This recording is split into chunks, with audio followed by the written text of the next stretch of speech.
Yeah!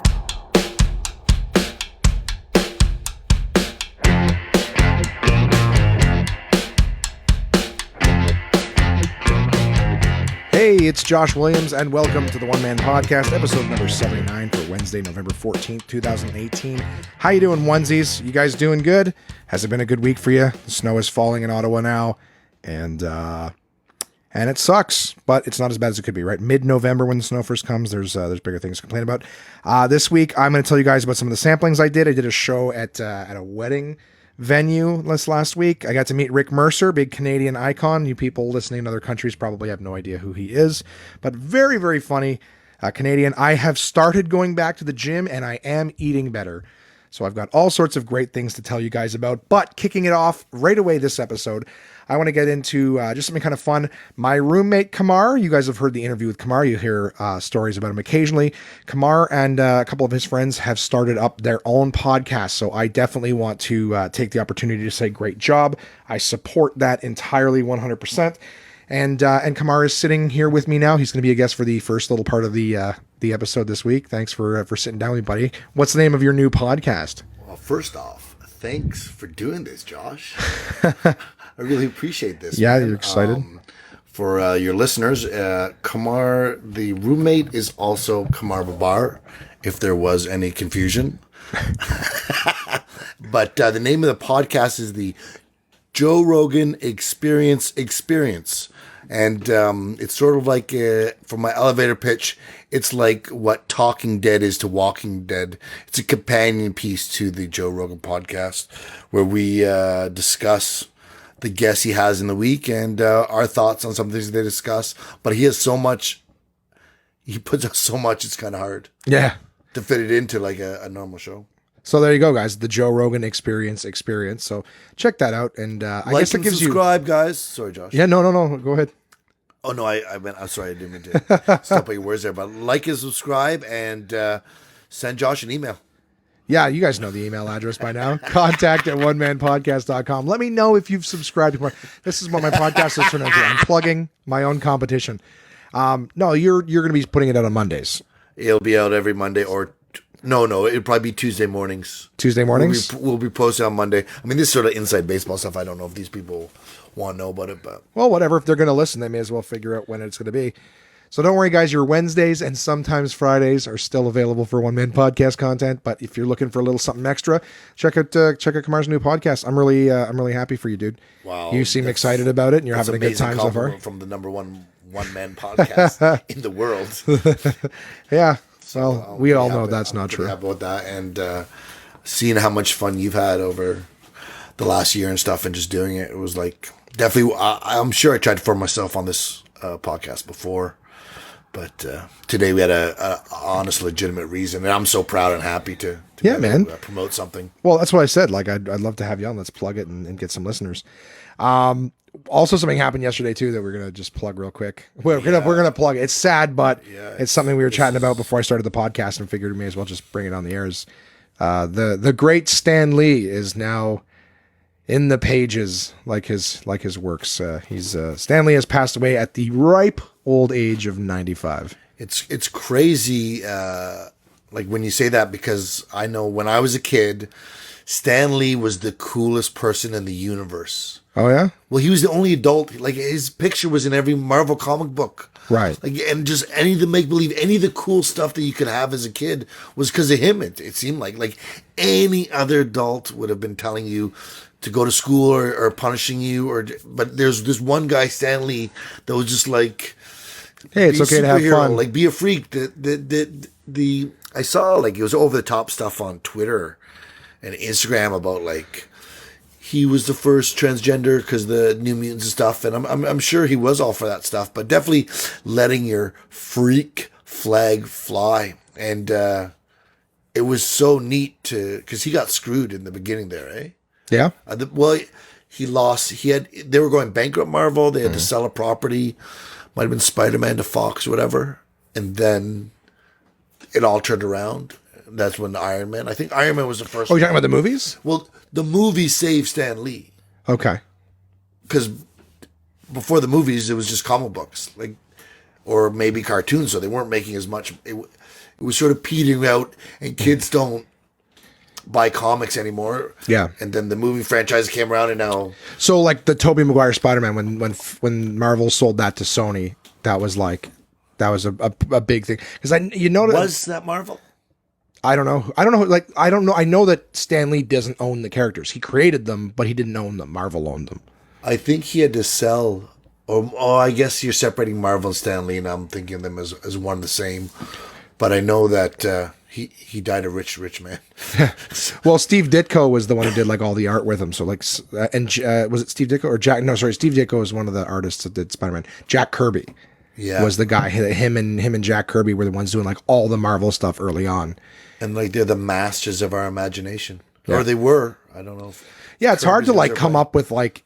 I started reading comic books for a while, a couple of years ago, and it was like in like one decade in the '60s, not one decade, yes, but like in 1 year of the '60s, like the Fantastic Four came out, Spider-Man came out, the X-Men came out, Iron Man came out, Hulk came out. Like they didn't like over the course of like 50 years come out with all these characters.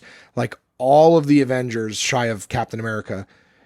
At Spider-Man, X-Men, Fantastic Four, all of those characters, even Daredevil, came out in the span of like 12 to 16 months. So it's like the biggest names that we know in comic books on the Marvel side.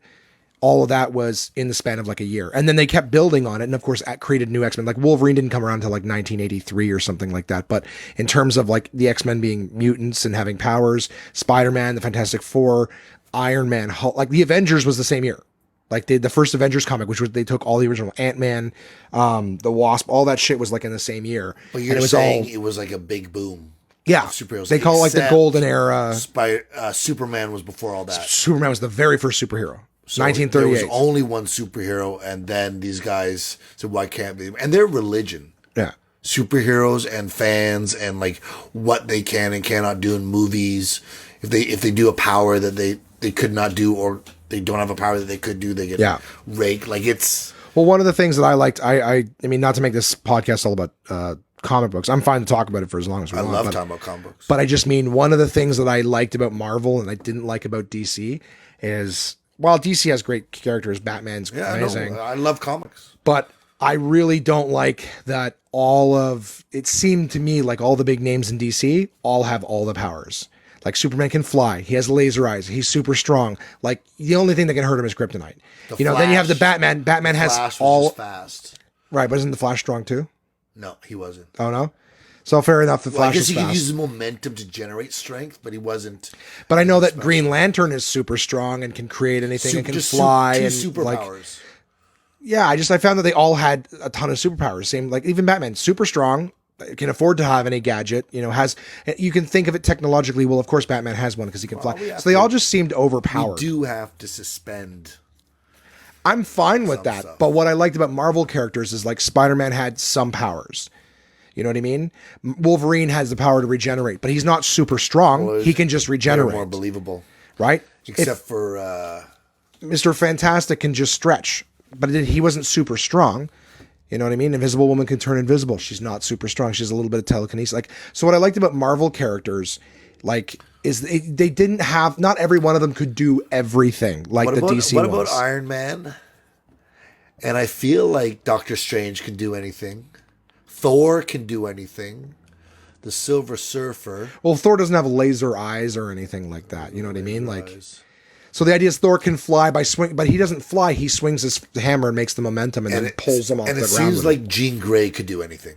She got very powerful. They never specified exactly what her power was, but she could just fuck She was like Professor X. So she had like telekinetic ability. So she would like levitate and read minds. But she could push too. Yeah.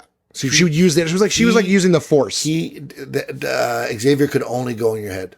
Right. He couldn't knock a door down. She could blow a... Right, because her telekinetic powers or telekinesis powers were so much stronger, according to... So she's one. So there's a couple. There are some, don't get me wrong, there's some overpowered, but if you look at the core group, like Iron Man is just rich. And just because he's rich, like the suit can do a lot of things, but he doesn't have like the Batcopter and everything he needs is always right in his suit. Like it was like power and lasers. I'd have to say those are the exact same thing, Batman and Iron Man. They're Two rich guys... Yeah. And I don't see the strength you have for Batman.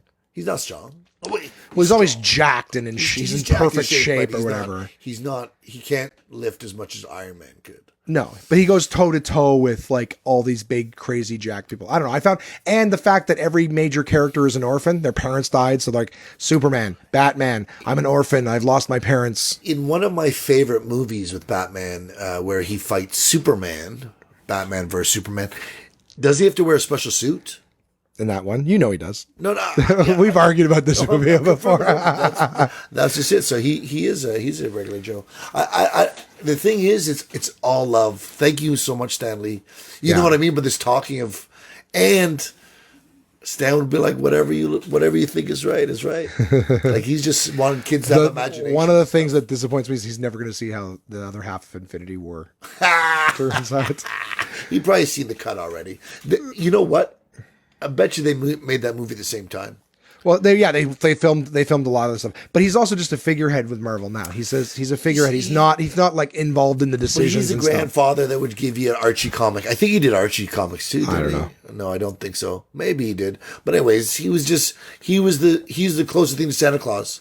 Once you find out there's no Santa Claus. Okay, that's a good Stan Lee one. was just in charge of imagination and superheroes and get lost. Well, I come from before the internet, so. Yeah, as do I. Not much before the internet, but still that time.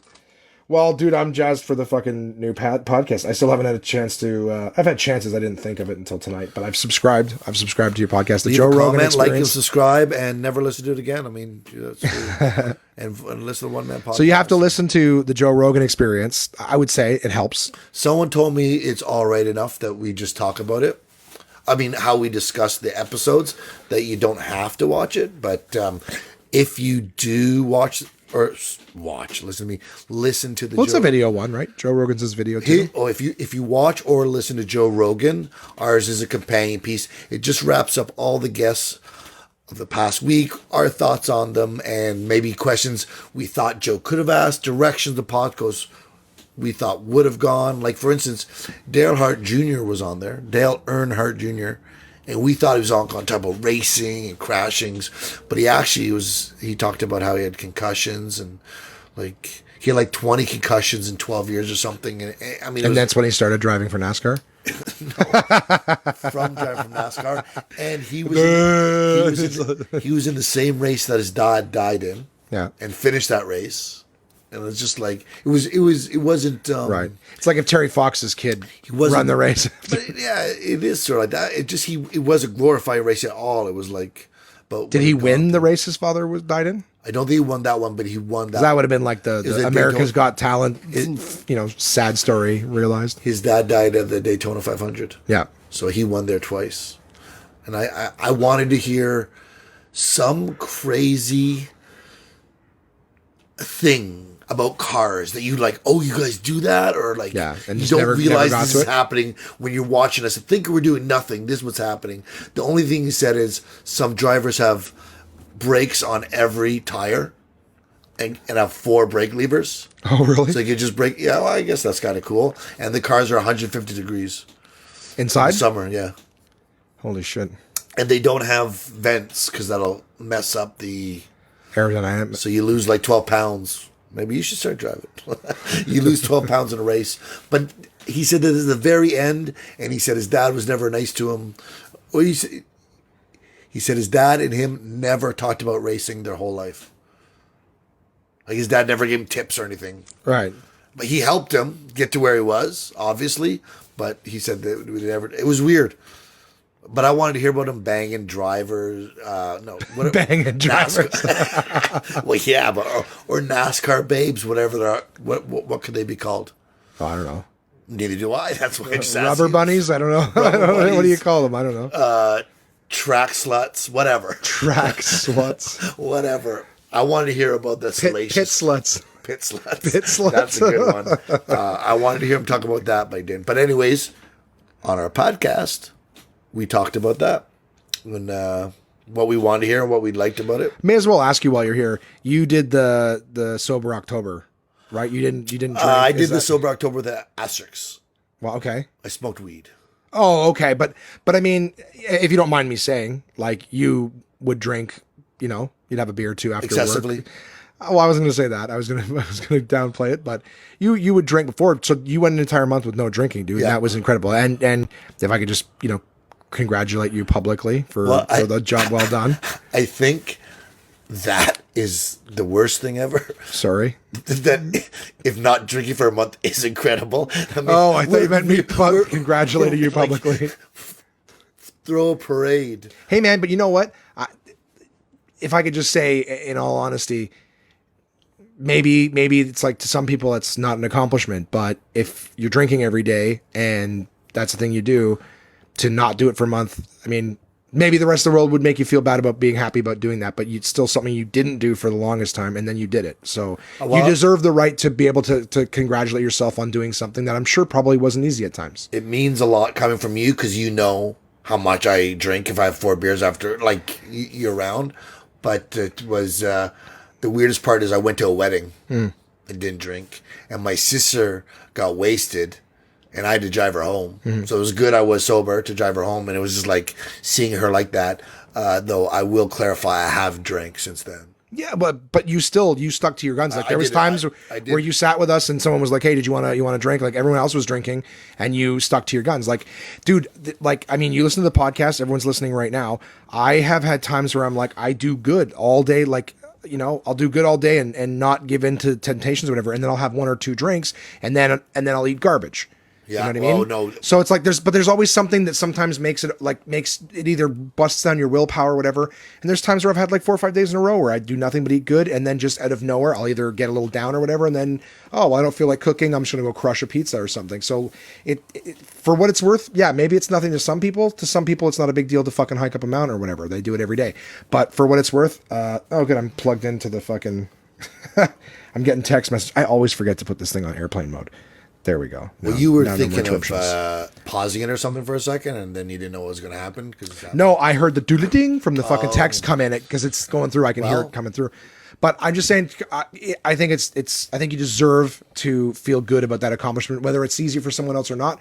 For yourself, it was something new, and you worked hard at it. So. Whatever good I felt got erased the second I drank. Yeah. Well, no, the first beer tasted amazing, like amazing, and then I got drunk. Like after maybe I had 2 more pints, and then I was drunk, and then I came home and was like not feeling better. Right. Not like, oh, this is enhanced. I just felt sort of dumb and groggy in the morning, and then I think I got wasted last weekend and it felt horrible. So I haven't drank yet and had a great experience. Right. So we'll see. But that first sip, I would challenge you to go 30 days without eating a pizza. Just to say you did it. Okay. And then you can eat as much pizza as you ever want. Well, I remember when I first fell off like my good eating kick years ago. At first you're like, oh, like you feel shit. I remember like I'd go like a week and I'd have like a cheat day or whatever where I'd like allow myself like a chicken sandwich from McDonald's, and it tasted disgusting. Like it wasn't good. It was disgusting.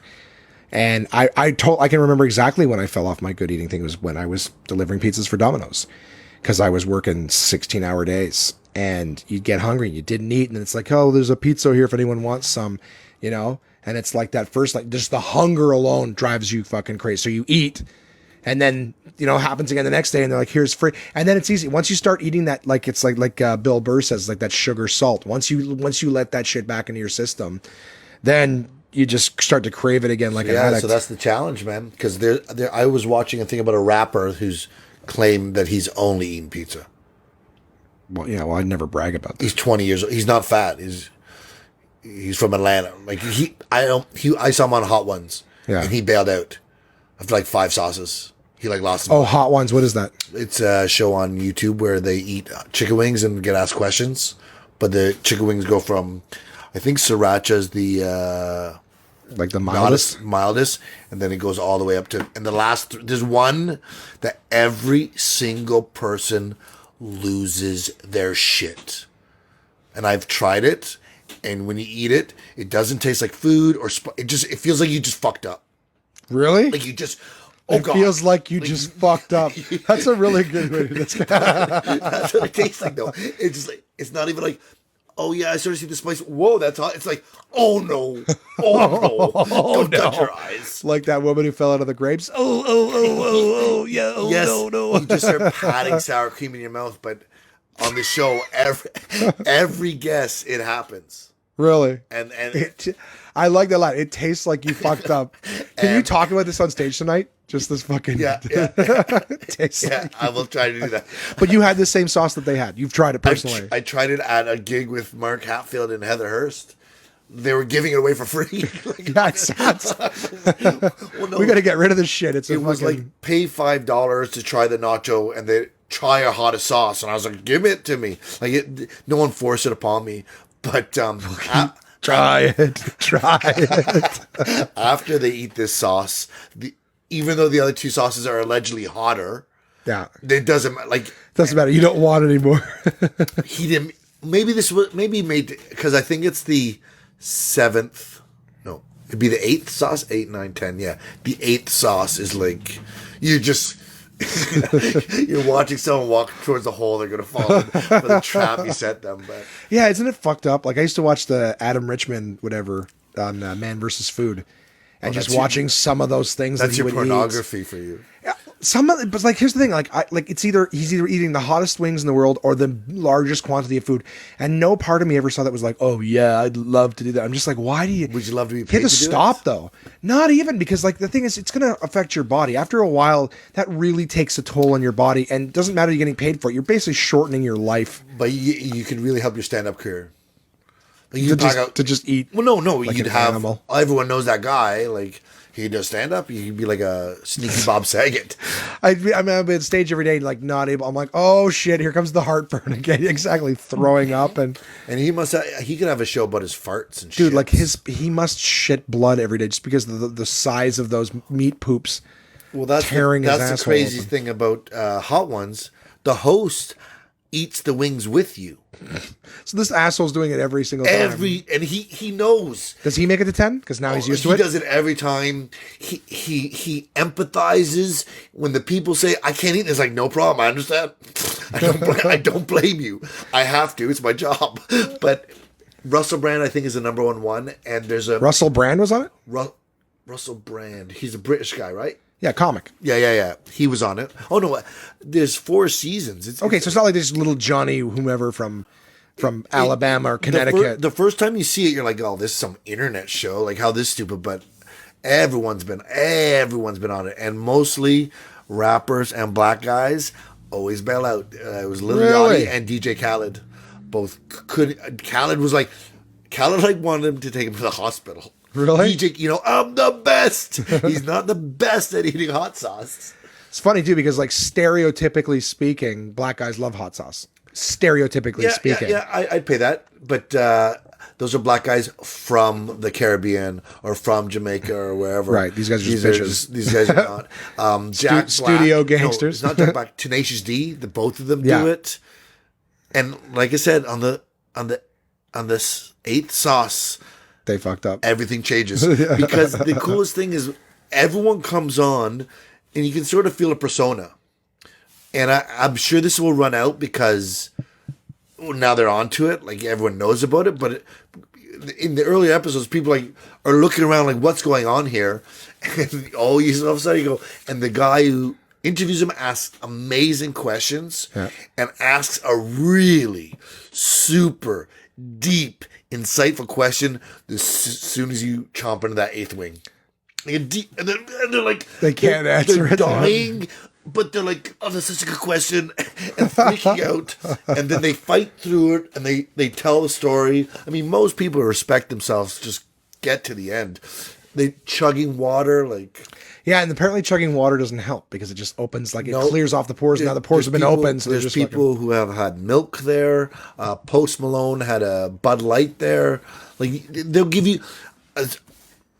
Someone had ice cream. Maybe Lil Yachty. He was on it. This rapper Lil Yachty, who said he's only ever eaten pizza, and he couldn't eat all the hot sauces. But the first sriracha, he was like, "Oh, that's interesting. I can appreciate that." Like, I can appreciate he's trying to tell. sound like a wine Well, tasting. Russell Brand sang a song about every sauce.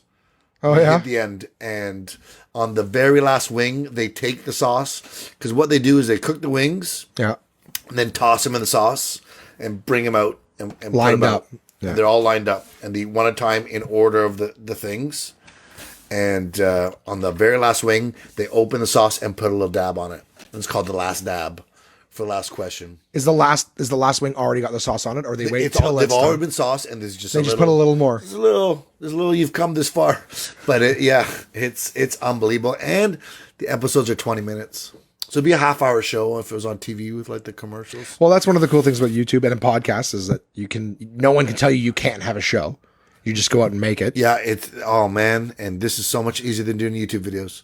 Podcasts? Oh yeah, you don't have to do the editing. Well, and shit imagine like if that. you're trying to do skits or sketches. Like, Too much work. Writing, filming, editing, too much work. Mark my words. I'm wearing my underwear and a wife beater right now. Yeah, but I'm so we comfortable could make and I don't have to. you could be a landlord. I look like one. No, exactly. Or some character in a sketch. And the first time I'm like, where'd they get that guy from?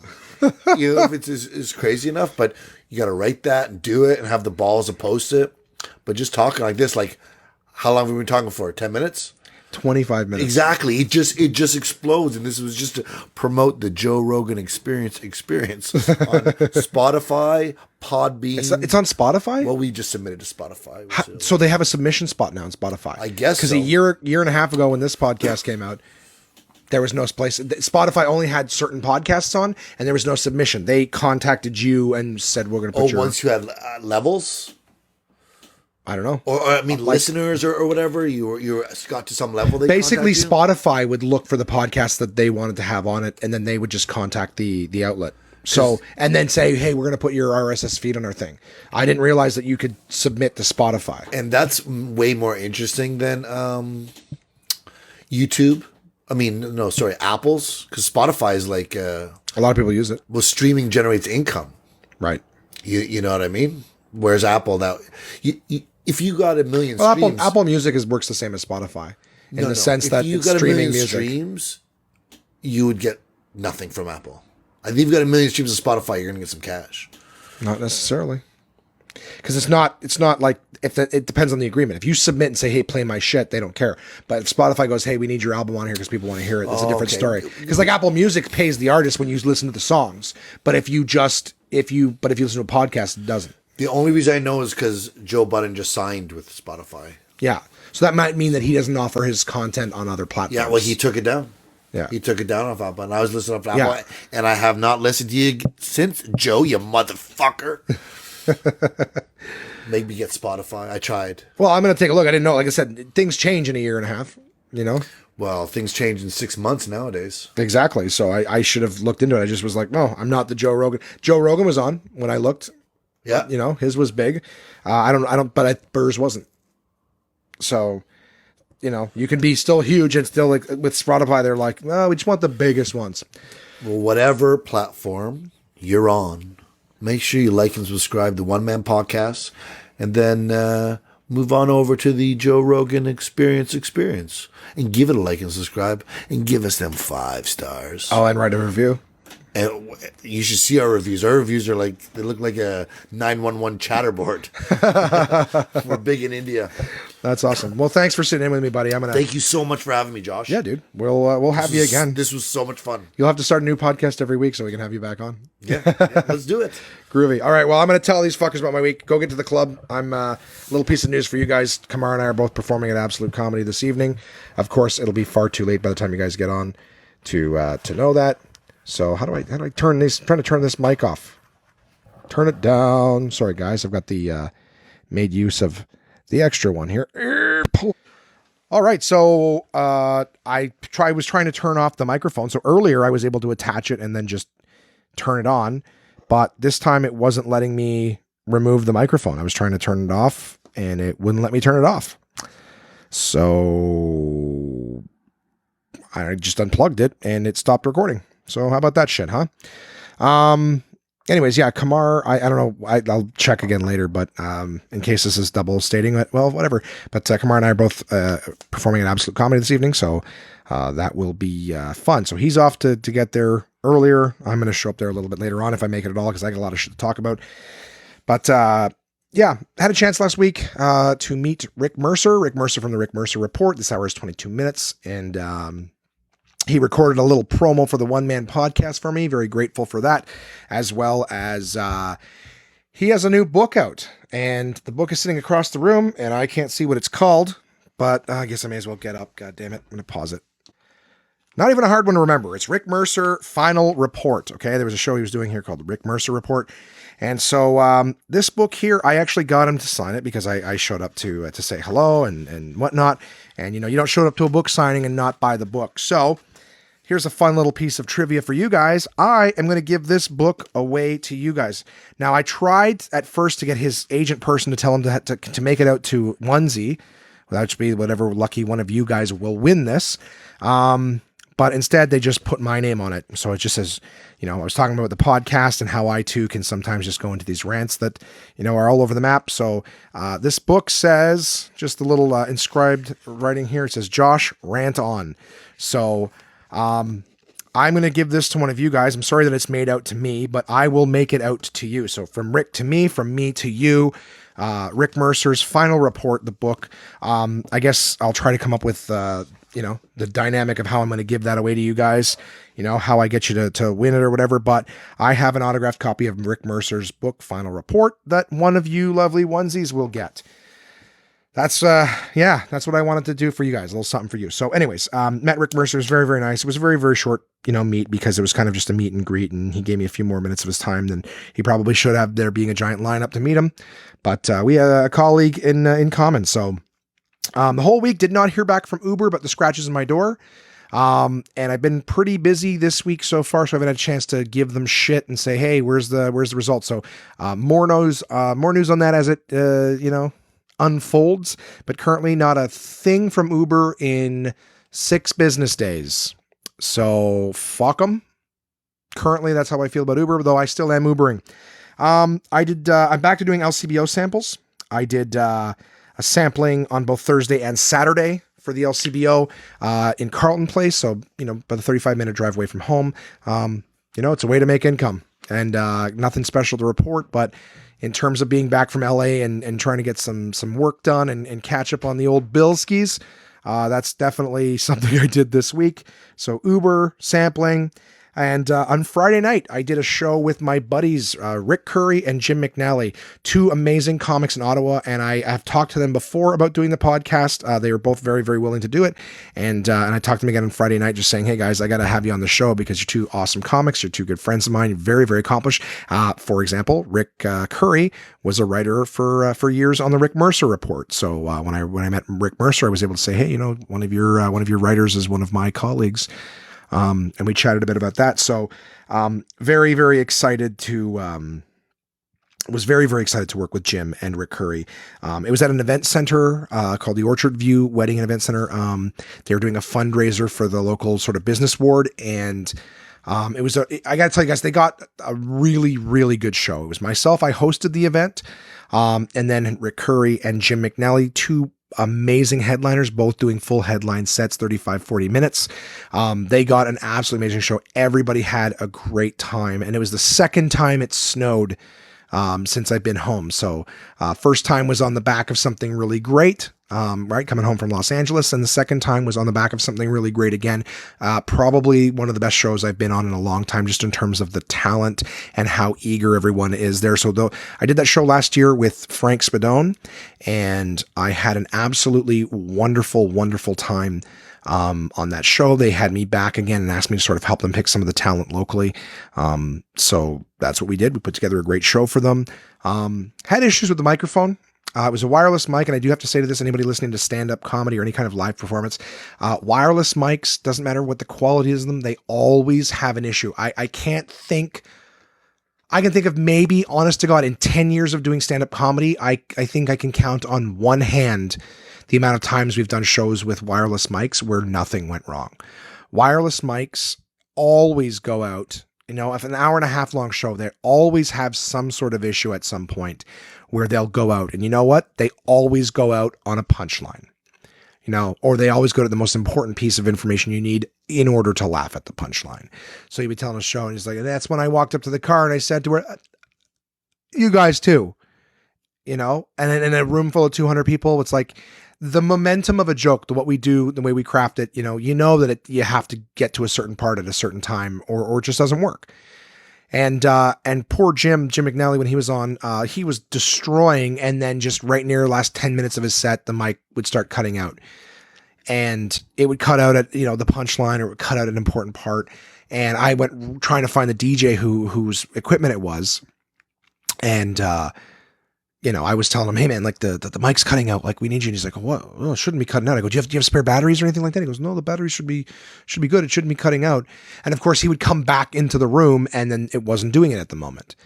So at one point I'm like, well, it's cutting out. Like, do we have a spare backup battery or a wired mic that we can plug in? And he's like, well, here, let me show you. And he like walks me through the room, through the crowd, right, while Jim's performing, and walks me behind the stage and shows me like the battery life indicator on the microphone. And it's like, okay, well, great. It's great to know that there's still battery life being indicated.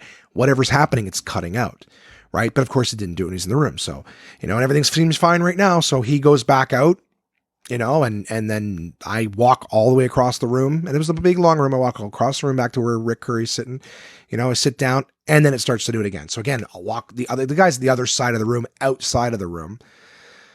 So walk back across the room quietly, enough to not disrupt the show. Go find him, dude, it's doing it again. Comes back into the room, and it's not doing it again. It's like, fuck off. It's like a pokeroo situation. Very Canadian television reference, but, every time you go to find it, it's like that fucking Warner Brothers frog, huh? Is that a better one? Just sitting there being a frog, and then you take off and, hello, my baby, hello, my honey, hello, my ragtime girl. So yeah, it just wouldn't do it. And then the third time, finally, I'm like, I don't know what to tell you, man. I'm not trying to fuck with you. Do you have the wired, like, give us a wired mic and we'll put it on there. And, anyways, long story short, he finally heard it, and the organizer came up too, and she was with me, and I'm like, so at least it doesn't look like I'm some, diva going, something wrong with the mic. No, we can hear, like, but it would just cut out. Oh my God, it's the worst. So if you're ever doing a show, guys, the thing too is, like, if you do like a public speaking event and the mic dies, if you're just making a point, you can repeat yourself. Okay? If the mic cuts out, you just repeat, sorry, what I was saying, guys, was blah, blah, blah, blah, blah. You're conveying information.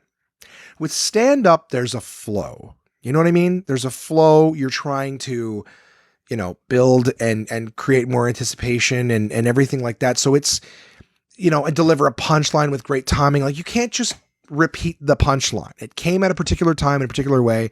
And if that momentum's gone because the mic cut out, you can't just recreate it. It's just like, you say it and they might chuckle, but everyone saw your mouth move and nothing come out, and they get a little hung up. And then when you just repeat it 2 seconds later, they're like, oh, it's gone. It's just the way it is. You know what I mean? So don't use a wireless mic. If you're ever doing something like that, wired mic, always wired mic, because it just doesn't cut out or have connectivity issues or anything like that. All right. Moving on. I had a great time, though. Thank you so much to Lena and Gino from the Orchard View, who were part of the team that put that together. We all had an amazing time. I got great feedback emails from the event saying that everyone enjoyed themselves who were there, and they can't wait to do it again next year. So happy clients. Everybody's happy. Great times.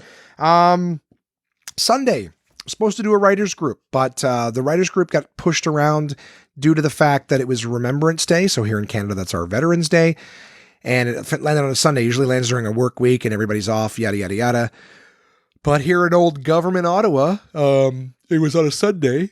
So that usually means too, like it meant in the case of this year, that all the government employees got Monday off. So it's Sunday. Everyone's saying, hey, it's Remembrance Day. Can we push this writer's group? Instead of doing it like 10 o'clock in the morning when I wanted to do it, everyone's like, well, can we do it at noon? And unfortunately, you guys know the story. I try to do grocery shopping with my mom on Sundays. And for whatever reason, I just said, hey, let's cancel it. I figure rather than pushing everything, I'd intended to take her grocery shopping eventually, but a writer's group can take a few hours. I just said, forget it. Let's just do it another time. So one of the comics who was going to be part of the group, my buddy Rory Gardner, he was like, well, do you want to do brunch instead if it's canceled? And I said, sure. Things are open around noon. Let's go for lunch.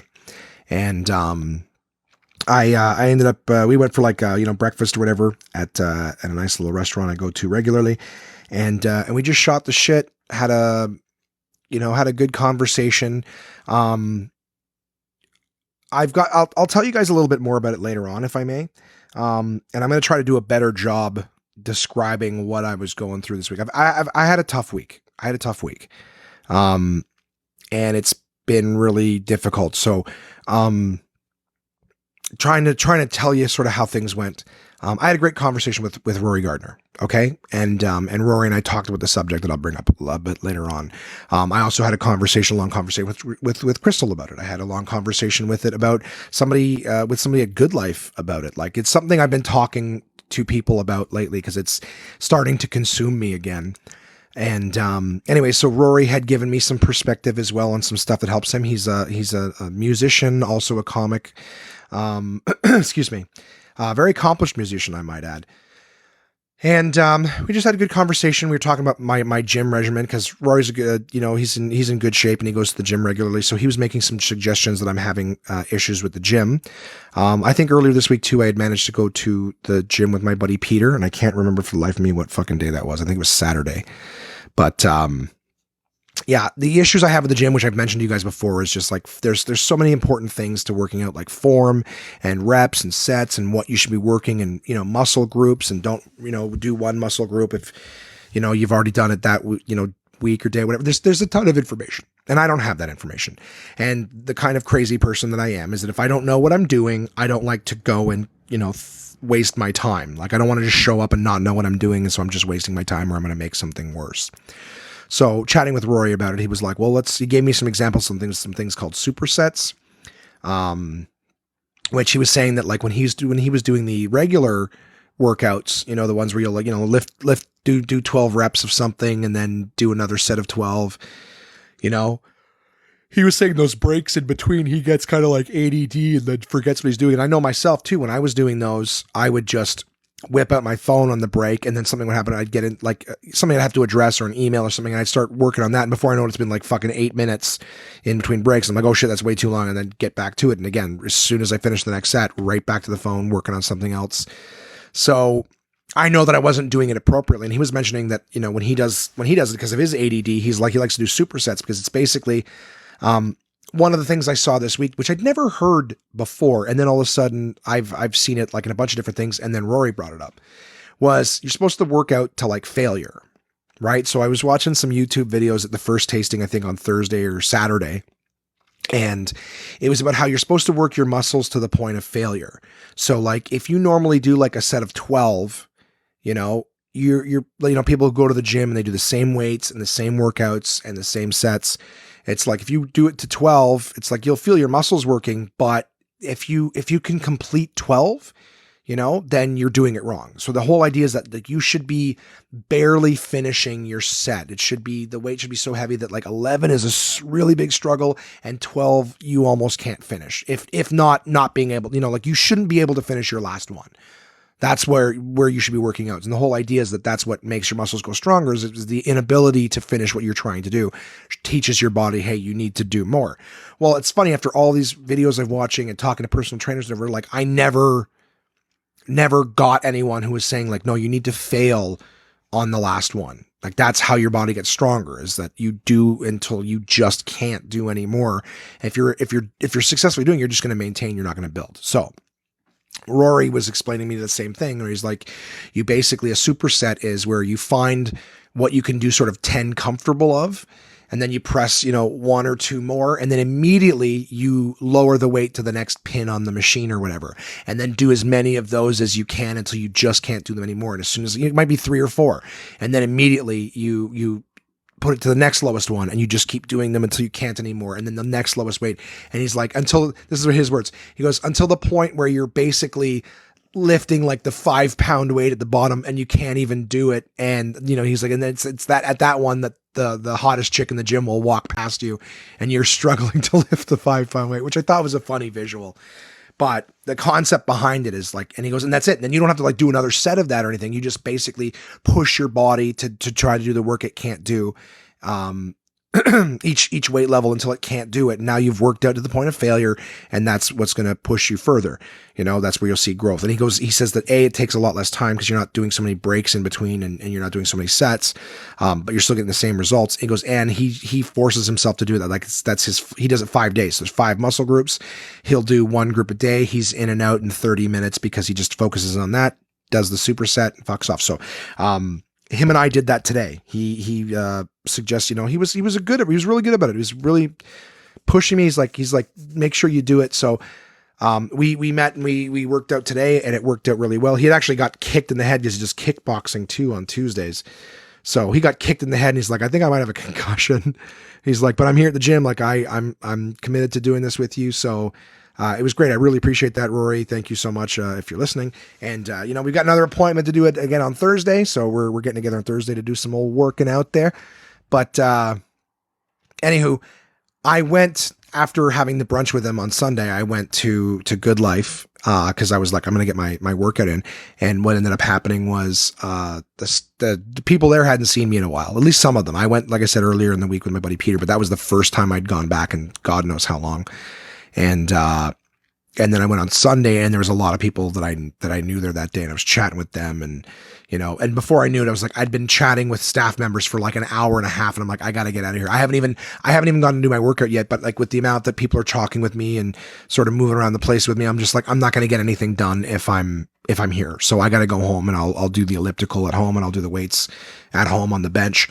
And I did. I came home. I got on the elliptical, and I did 30 minutes on the elliptical. I was dying at 20, but I forced myself. I'm telling you right now, I wanted to quit so bad. I wanted to quit at 15. I wanted to quit at 20.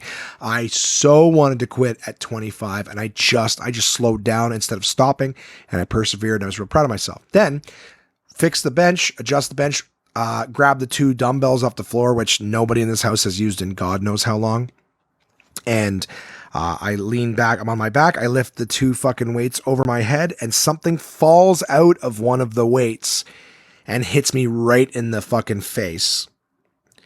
And it looked like a clump of dust or something, like a clump of brown crap dust, whatever, from the basement. Hits me in the face. I was like, ugh. And I look down, and all I see is the clump of dust scurrying across my chest and running over my belly horizon. And I'm like, what the fuck? And I dropped the 2 weights that are like, they're not over my head anymore, thank God. But I was like, what the fuck? I dropped the weights, smash into the floor, get up, I'm like, what the fuck? And I didn't see where it went. I look around the floor, it's nowhere. And I'm like, what? I'm brushing my pants. I'm basically stripping my fucking gym shorts and my t-shirt off, thinking, where the fuck is this thing? It's not on the floor. It's not on my face. Like, like, is it in my pockets? I'm like getting naked. Like, where is this fucking thing? It looked like a big ass spider, but I mean, I don't know why. Guys, I don't know what the fuck this thing was. But I'll tell you, my workout for the evening was over. Luckily, I did the fucking elliptical first. Otherwise, I was like, yeah, I don't want any of this shit. But anywho, that was my Sunday. Did some little bit of food prep and stuff too. On Monday, I got to tell you, this is not very exciting, but I spent the entire day on Monday at the Bayshore Shopping Center. I took my mom grocery shopping for Monday. That was the plan. Unfortunately, like I said, she works for the government, and all the government people were off. So I was like, oh, why don't we go to the Apple store and we'll get you a new battery? Apple's, for all of you listening, hey, maybe a little tip for you guys. For everyone listening, Apple devices, so the 6S, 6S Plus, all of those ones and under, so SEs and 5Cs and all that shit, the battery replacement is normally $100 on that. So if you have one of those models and it's out of warranty, if you need a new battery, affects more things than just the battery itself. It can affect how things run and stuff. Normally it's $100 to replace the battery. Right now, at the very least, from my understanding, from what they told me, at least until the end of the month, you can go to an Apple store and you can get a brand new battery for any of those models and below that I described for $35.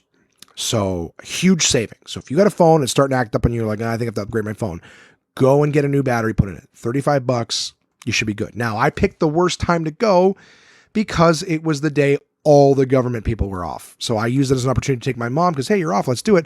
Didn't stop to think, oh, that means everybody else like you is also off and this is gonna be a nightmare. So 5 hours at the fucking Bayshore Shopping Center, 3 hours to get the appointment, and then another 2 hours for them to put the shit in, like we signed up for an appointment, and then they're like, we're going to call you back in about an hour and a half.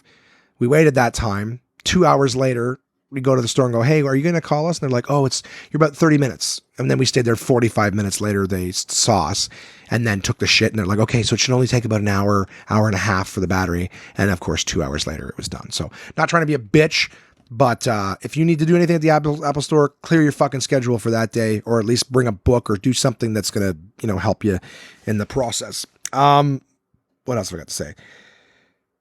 I had a good day with my mom. We fucking window shopped all goddamn day, which was fun. Yeah, and they didn't have another thing that frustrated me is that I'm having issues with my AirPods, just a little bit of connectivity issues, but they're under warranty. So I'm like, I may as well replace them. When I talked to them there, they're like, we have to order them in for you. So by the time I finally got home, and they said that it would take like a week or something. I get home and I get an email saying your pods are in. I'm like, are you fucking kidding me? I didn't go back. I went today after Ubering, but it's one of those frustrating things. Like I was here for 5 hours, you tell me you're gonna have to order them in. And basically as soon as I get home, then you're like, oh, they're ready. Yeah. So, I mean, this last week hasn't been a whole lot of, notables. I'm proud of myself for going back to the gym. As you guys heard me celebrating with Kamar, his success. Mine getting to the gym is a small success that I'm going to enjoy. Excuse me. I do have to say, I've been spending a lot of time, I've been spending a reasonable amount of time reconnecting with Crystal. I say a lot, like it sounds like we're getting together either day. We haven't seen each other since the movie, but I've enjoyed spending some opportunities talking with her. Both of us are sort of sharing some of the stuff that we've learned and we've worked on. I'm being mildly vague only in the sense that I'm just being respectful. I haven't asked permission to see if it's cool if we talk about the stuff that we shared. Some people are very open about the things in their life and some people are not. I'm not saying she's not or she is. I'm just saying I haven't asked, so I'm being vague and I apologize. I'm kind of, Tuesday night, I need to get this podcast out. So, it's been really cool, reconnecting in a real positive way. So, I have to say that this week, it's been really nice. It's been really nice. But since I've been struggling, I don't want it to be on the back of me mentioning Crystal because it's not got anything to do with her. But I've been really, really down lately. I'm just trying to get this. I don't, at this point in the podcast, guys, things are going to go a little dark and I feel sorry for my sponsors. Or maybe, you know what? No, I picked both of the things from DK and Portable Press based entirely on this conversation, so they'll make more sense if I do this first. But for what it's worth, positive is the podcast is not about to go in a particularly positive direction right now. So if you're not prepared to hear me go to a sad, dark place, then maybe just skip ahead if you care about the articles and the sponsors, because I don't really know how to share with you guys where I've been at. And again, I appreciate you being there. I appreciate you listening. And by now you guys know that there's some times where I just talk about some shit that hurts. I don't feel negative right now for what it's worth. Cause I've had some insights and I'll share that with you, but I got to a couple times this week, I got to a very, very low place. And let me preface by saying, I'm going to say something. I'm going to tell you guys a story. And I scared a couple people in my life just because I didn't really preface exactly why I was thinking of doing what I was going to do. And I didn't do it. So just try to don't get scared or nervous when I talk about this. I'm really fucking building this up, aren't I? So for a while before LA, for a long fucking time. All right. And then LA was a good positive push, which was what I was looking for. But then since LA, you come back to normalcy and, it's difficult. But like I said, I will end this by saying, I will end the story by saying I've gotten to a much more positive place. Okay. And it's not as bleak. You have moments of it, but I'm just, so like I said, listen or don't, I love you for listening so far. And we're going to talk about some shit in this one. So I have been really down lately about the trajectory of my life. Now, I'll try to do broad strokes because I don't want to dwell on it. And I also have to get to a show this evening. I I've been super, super down lately about like the trajectory of my life. I don't know what it's going to look like in 2 years, what it's going to look like in 5 years, what it's going to look like in 10 years. I don't have any answers. I don't have any security. And the biggest thing that I've mentioned to people is that I don't feel like I have any direction. I know that I enjoy doing stand-up and I want to do stand-up, but I find that the more mindful I get, the more empathetic I get, the more positive I get, the less funny I am, because I don't live in the cynical space. And I've talked to you guys about that before, about working on giving myself permission to, get angry and critical long enough to enjoy, to find some funny in a situation and maybe mine a joke out of it. And I feel like the happier I get, or at least the more positive or structured or the more tools that I develop, the less funny I am. And to me, it even shows in the podcast. Okay. There's lots of times where I start talking about a subject and I'm, trying not to be a dick about it or whatever. And I just find it's not funny. It's not, I don't think I'm saying anything funny. Like, you guys know, sometimes I'll go on a little tirade and I'll fucking laugh at myself and I'll be silly and ridiculous. And even as I'm saying certain things, I go, that's not particularly mindful or pleasant or empathetic. You're being kind of a dick. But in those moments, I also think I'm being funny. You know what I mean? I find that, I may have said this in the podcast before, but it's the example I've been using with people in conversations is think of the happiest person, the happiest person that and now how funny are they? You know what I mean? They're not somebody who makes you laugh all the time. And then I go, now think of the most miserable person that you know. And generally speaking, the miserable person's funnier, right? You think of angry Jonah Hill in movies and stuff, critical, usually losing his shit because he's pissed off. And a lot of it's funny. And that's the thing. Like the humor, the anger and the negative tends to be the best breeding ground. It's the most fertile soil. It's the shit that the flower grows out of. You know what I'm saying? So I've been really concerned because I go, now, if I was just funny and I wasn't successful yet and was still living paycheck to paycheck, I think that I would have an easier time with it because I'm like, you know what? I'm funny and I know how to develop material and I know how to work jokes and stuff like that. But I just haven't made it yet. So it's just kind of like, stay the course. You're funny. You're generating shit.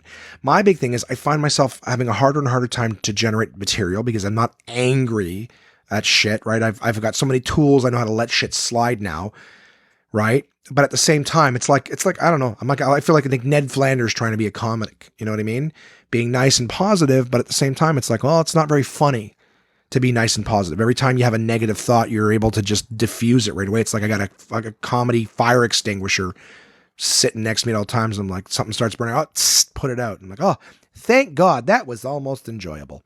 But you know what I mean? Like, and it's that anger and fear that I'm losing my funny that allows me to make these little quips now. It's just how ridiculous I feel being able to fucking diffuse my own humor. I guess to try to summarize, try to wrap up the position that I'm in is I'm scared. I'm really scared because I'm 35. Spoiler, if I've never told you guys my age, I'm 35. I don't know what I'm doing with my life. I think I'm trying to be a comic, but I don't know what I'm doing. I'm feeling more positive. Sorry, that's a long pause there. I'm feeling more positive, but I don't know what to do with myself because I still don't feel like I can do the day job thing.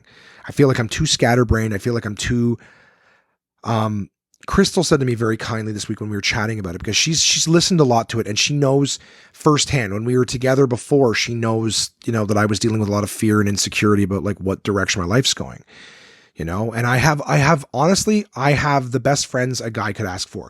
Again, and Rory Gardner and I are comics. We've worked together before. I like Rory, but he had no reason to, want to just go and have brunch with me this week. Not to say that, surprising when people want to spend time, but the idea that he wanted to spend time, that he listened to me talking about this same shit.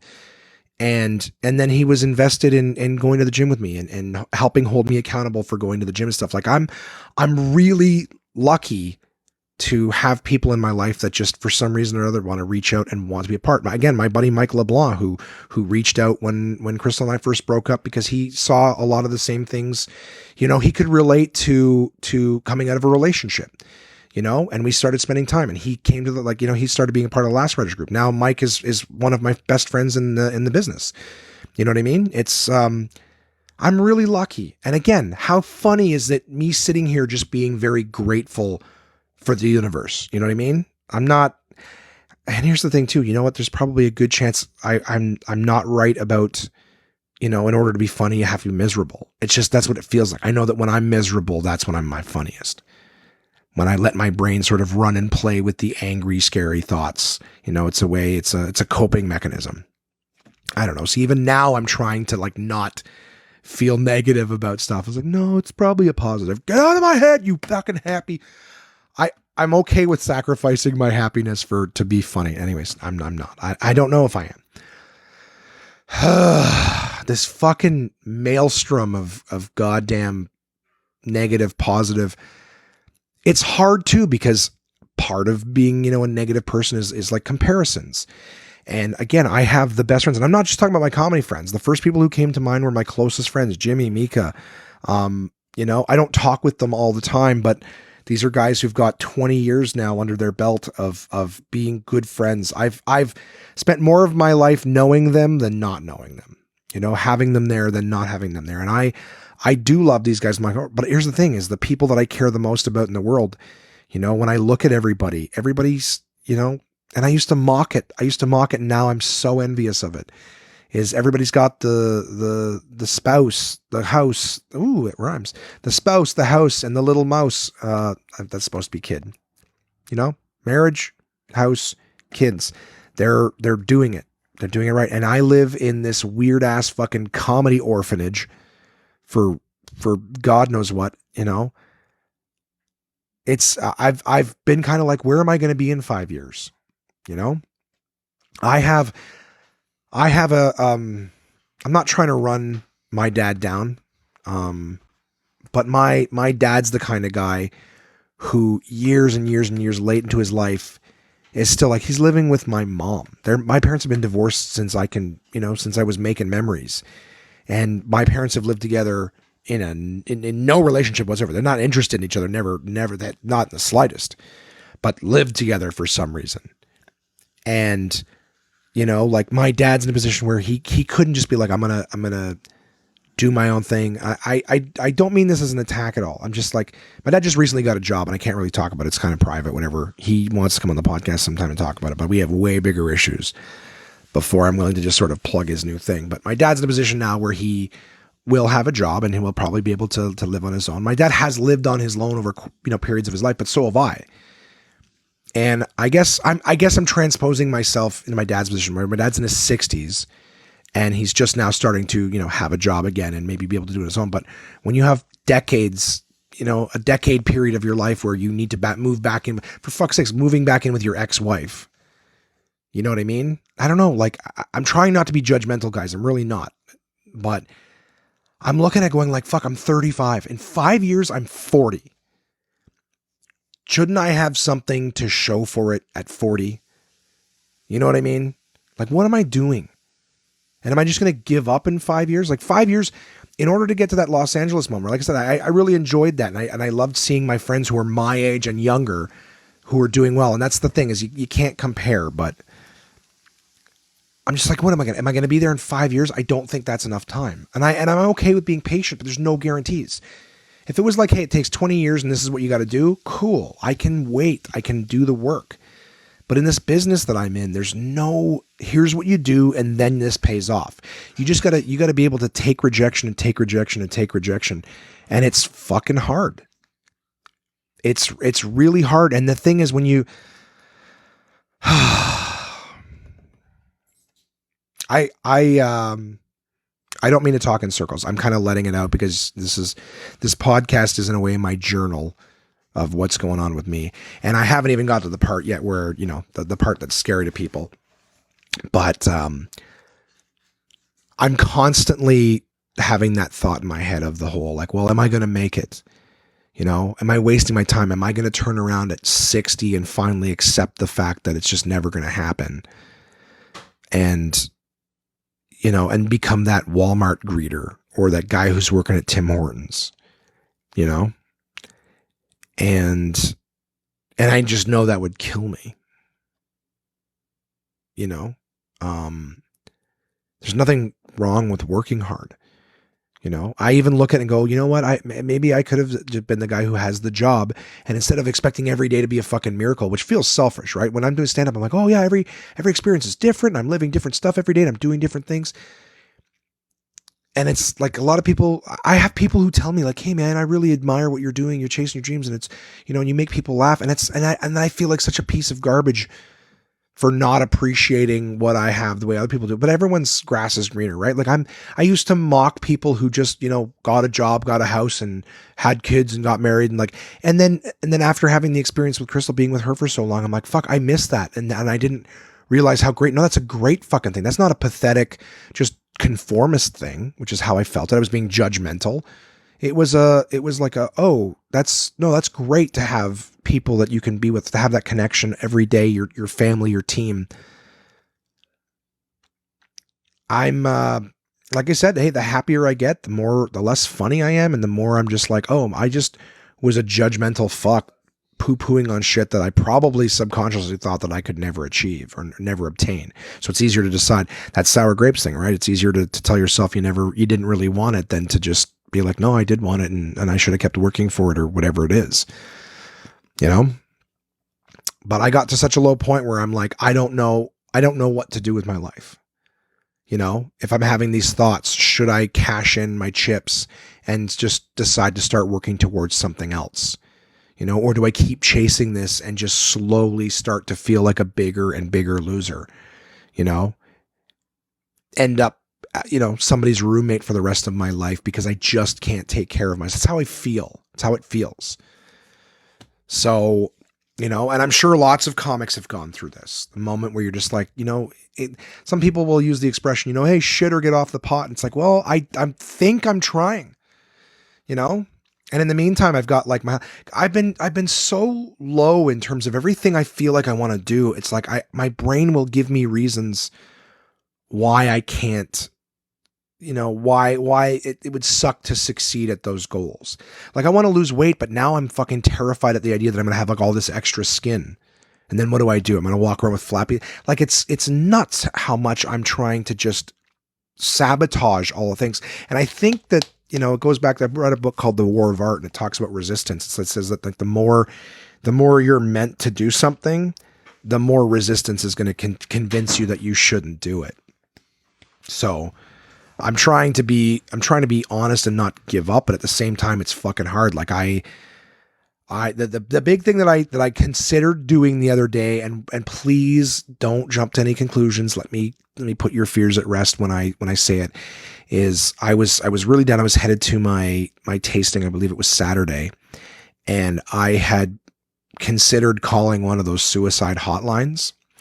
Now, I'm not suicidal, nor was I in that moment. Very important, you know. But my thoughts were, I can't get myself out of this funk. I feel awful.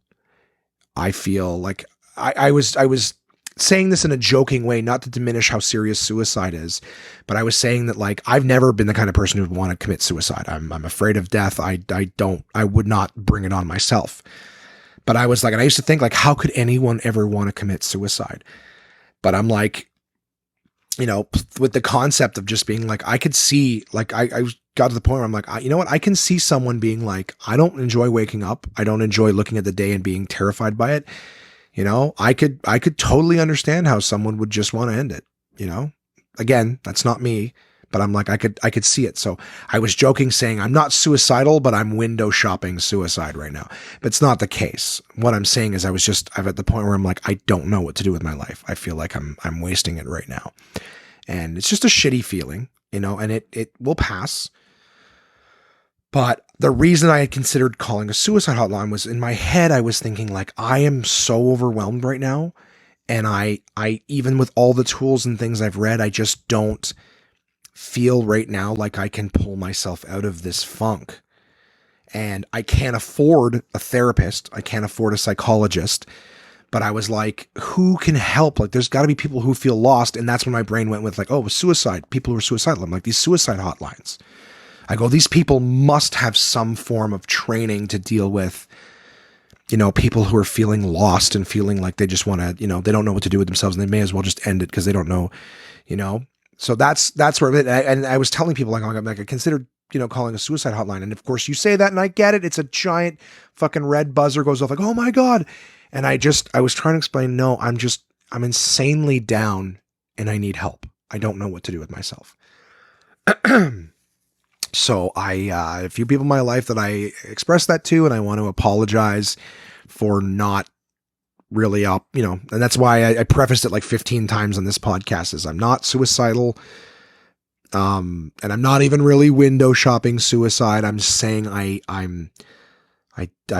feel I felt at a very big loss, and I'm still not completely out of the woods, but the more I focus on my shit, because that's been the big focus of my life the last few years, is really trying to get myself out of my funk and become a better person every day, be a better man, try to develop some direction, try to face my fears. Really, that's a big one. It's hard. It's really hard. I've described it before as like being in a swamp, like sometimes people are standing on one side, they've got issues and stuff like that, but you're standing on one side and you're looking away over in the distance and you see the sunny horizon.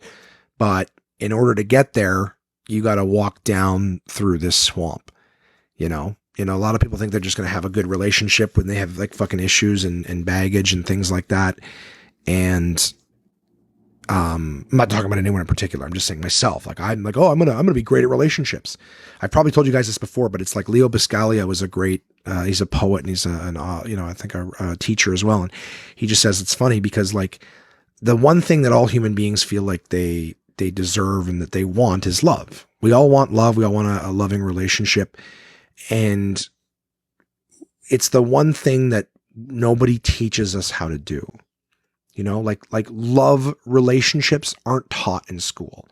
There's psychology and dynamics that go into it. There's very teachable things, right? And people always have advice. Oh, you got to listen. You got to communicate. You got to compromise. And it's like, you can throw blanket statements at that, but without knowing them. Like if you're in at school and in math, like again, I'm starting to get angry at how ridiculous it is. And now I'm being silly, coming up with metaphors, writing a fucking premise, if you were in school and someone's like, oh, I don't know how to figure this out. They're like, oh, use bed mass. It's like, all right, it's one thing to say to do something. It's another thing to show someone how to do it and teach its value and show you why it works and develop that tool for you. Use, what was the one I was going to think? Use Pythagorean theorem. It's one thing to tell people this is what you got to do. It's another thing to actually teach someone. But like Leo Biscaglia said, we all want love. We all want relationships. And it's like the one thing that nobody teaches us how to do. You might have a conversation, but it's not something learned. And it's like, if it's the thing we want the most, shouldn't we be studying it? You want to be a fucking hairstylist. You got to go to school for a year or 2 or 3. Fuck, I have no idea. There's so many things that you have to go and be taught and learn and whatever before you can do it. Yet nobody teaches us how to love. So, we all get insecure. We all get these issues that we have.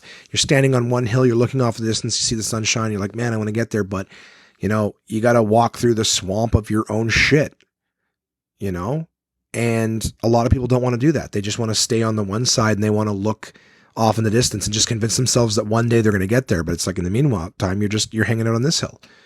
So I'd like to think that the last couple of years I've been wading through the swamp of my own shit and facing fears and learning about the fears. And I'll tell you, like the metaphor might get a little convoluted, but I'm sort of making it up as I go along. It's funny too, because I feel like a lot of times too, it's like your parents or the people closest to you that drag you into that swamp. You get dragged into that swamp when you're a kid, and sometimes the people important to you, they just sit down on a log and they decide that swamp is where they're going to stay, and some people can spend years of their life trying to convince that person to get up, and they're in the swamp too, get up, come on, let's go, let's get out of this, people just fighting, and meanwhile they're just stuck in that swamp. And at one point you got to be like, I can't carry you out of here. You either have to come out on your own or I have to keep walking out, So that can happen with a lot of people too. Sometimes two people go into the swamp and one person tries to convince the other one another and they just stay there with them. It might be a metaphor for codependency, maybe, who knows? But the idea is you can only walk yourself out. And I feel like I've been trying to walk out. And there's good days, guys. You know, this swamp, there's fucking, like, I describe it as having like a big overbrush canopy. There's not a lot of light that gets through most days. And those are the real depressing ones. There's periods in life where you just sit down on a log yourself, you know, and every day you want to get out of the swamp, but you're not really doing anything to get it. You're just sitting on that log, you know. Other days you'll be walking and, you know, little bits of happiness. Like, you know, the canopy opens up and it lets sunshine through for a little bit, you know. And that's the little reminders that, like, okay, that sunshine exists outside of here. So I should keep walking, pushing harder, you know, even though your feet are stuck in the muck and it feels hard as fucking hell sometimes to move forward and to keep going. It sucks to be stuck in that swamp, but that sunshine just is a good reminder. Hey, and you know what? There's some days where the whole fucking canopy opens up and it's just sun, you know? You're still in the swamp, but you can see that there's so much more out there. And it just encourages you to keep going. So, as of late, with the LA trip and reconnecting with Crystal in a nice, positive, very open, you know, way, it's a lot of sunshine. There was a lot of sunshine lately, but just, you know, the more you see the sunshine, sometimes the more you're like, all right, well, I gotta pick up the pace here.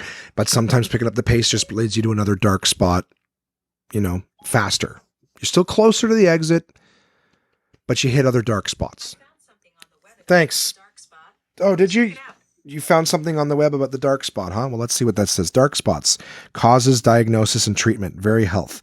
Dark spots on the skin commonly appear in middle age as a result of past sun. And that's all the little snippet has on it. So there you go. The sun can also cause dark spots. All I'm getting at, guys, is it's tough. I was having a tough go, and I've had a lot of good people. I've had conversations with Mike Stork. I've had conversations with Crystal. I've had conversations with, like I said, the people of Good Life, with Rory Gardner.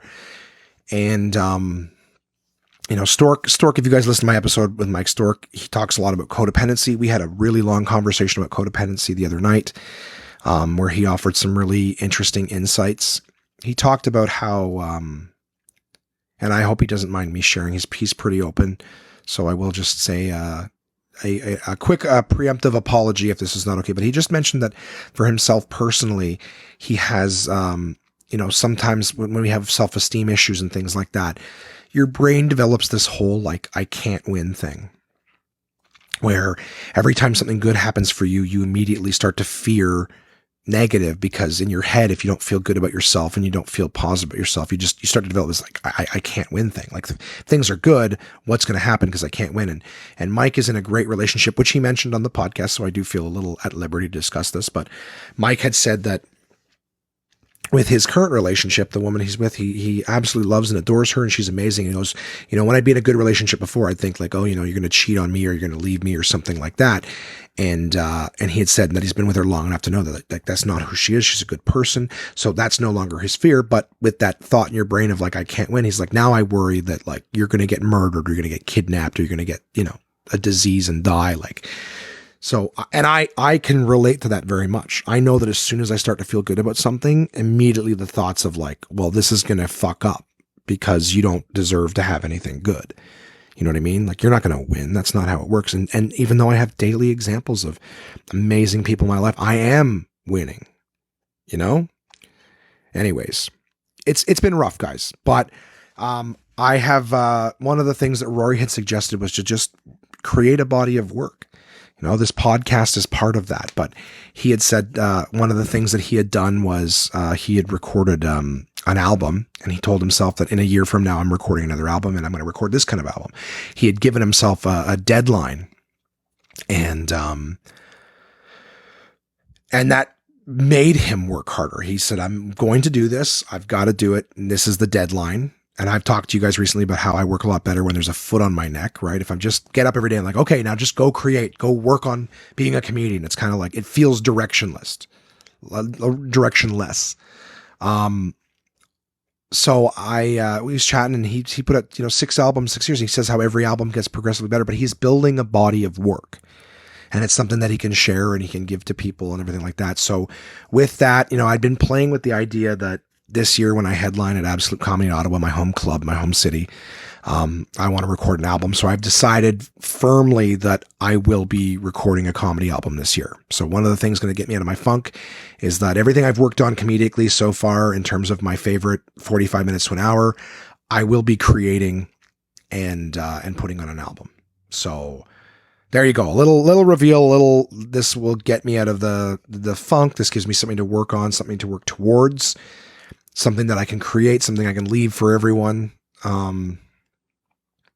Anyways, so that's part of it. I have been, like I said, eating better. I have been going to the gym, and when I say eating better, it even feels different than before. I'm actually doing a very good job to eat better quality food, to eat less quantities. Shout out to Brent, who in Alberta, who's doing a great job.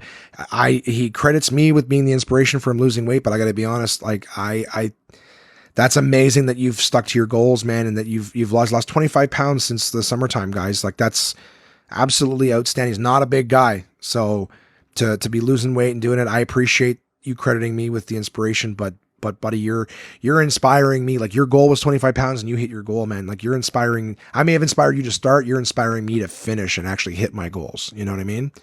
So, and it's great. And I appreciate you sharing that information, because a lot of people might be, enjoying little things I'm saying, but for you to take the time to reach out and, say that I had that influence, it makes me feel good. It makes me feel like something I'm doing out there makes a difference to some. So I really appreciate that, Brent, and congratulations to you, dude. Don't stop. Keep doing it. Or if that's as far as you want to go with the weight thing, man, set a new goal, and I can't wait to celebrate it with you.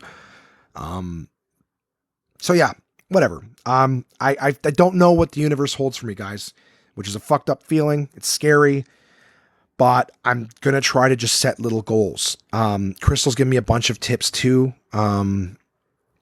Just a lot of the anxiety and stuff like that, and a lot of it was from before when we were talking, that I guess I mentally wasn't ready to implement or accept, and just having chatted with her about some of the ways I'm feeling now, it's, she's always on. I gotta tell you this, I'm not trying to be crazy or overly, affectionate or anything like that, but one of the reasons I love that woman so much is because of the fact that, she speaks whatever crazy language my brain talks, and it can be a lot, guys. Like some of the dark thoughts, I feel like I've actually structured in a kind of reasonable way, but I felt these thoughts for years when her and I were first together, like to go into a relationship with someone who has kids and responsibilities, and to at first like, oh yeah, I'm this comic, but that posturing shit, that facade, that honeymoon phase goes away. And then you're the person looking in the mirror going like, what am I bringing to this relationship?